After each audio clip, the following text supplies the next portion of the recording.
Katakan politik atau juga kebijakan politik dan juga kurikulum, kalau misalnya peran juga sejauh ini menurut Bu Sakinah dan juga Pak Syarifudin, bagaimana apakah sudah ada keinginan baik dari pemerintah dalam hal ini untuk akhirnya bisa memperbaiki, kalau misalnya membahas sistem pendidikan di tanah air kan ini begitu kompleks, tadi Ibu juga mengatakan sarana prasarana, ada kesenjangan guru terkait dengan guru honor dan juga sejumlah masalah lainnya, belum lagi nih literasi yang juga menurut apa yang mesti diperbaiki terlebih dahulu menurut Ibu untuk akhirnya bisa membenahi sistem pendidikan kita secara bisa lebih baik lagi?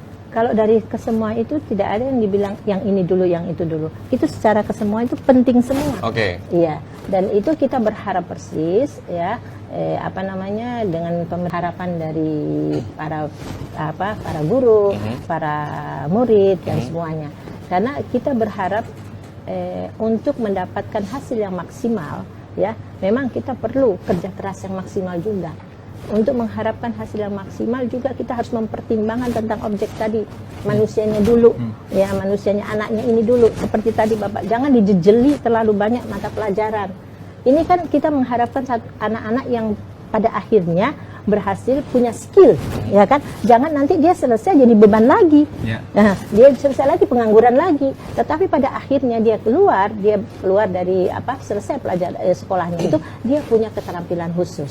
Nah, dia harus kita menciptakan sekolah kejuruan itu yang betul-betul kejuruan. Ya, jangan namanya saja kejuruan tapi tidak kejuruan pada akhirnya. Semua mata pelajaran diberikan di situ sehingga kita tidak bisa mengharapkan hasil yang maksimal. Oke. Mas Arifudin? Ya, kalau dari sudut saya sih sebenarnya pertama secara kebijakan ya, anggaran pendidikan kita ini sudah cukup besar, 20%. ya, hampir 450 triliun saya kira kalau 20% dari APBN kita, jadi cukup besar. Harusnya ini kan berkonsekuensi terhadap peningkatan kualitas pendidikan kan, baik sumber daya manusianya maupun juga proses pendidikannya sendiri. Sehingga harusnya literasi kita bukan menurun, harusnya literasinya itu meningkat. Nah, mengapa ini bisa terjadi? Ya, saya kira upaya yang harus dilakukan adalah menempatkan guru maupun murid, siapapun yang berposisi sebagai pendidik dengan yang dididik itu sekarang sebagai subjek yang di atas.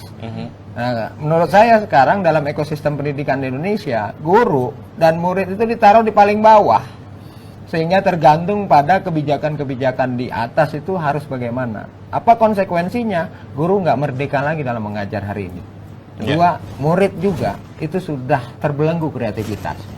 Maka paling tidak dua hal ini saya kira ini harus mulai dibenahi, dievaluasi sehingga guru jangan lagi sibuk sama urusan administrasi, kesejahteraan, kepangkatan, tapi dia berbuat yang lebih optimal untuk murid-muridnya di dalam kelas.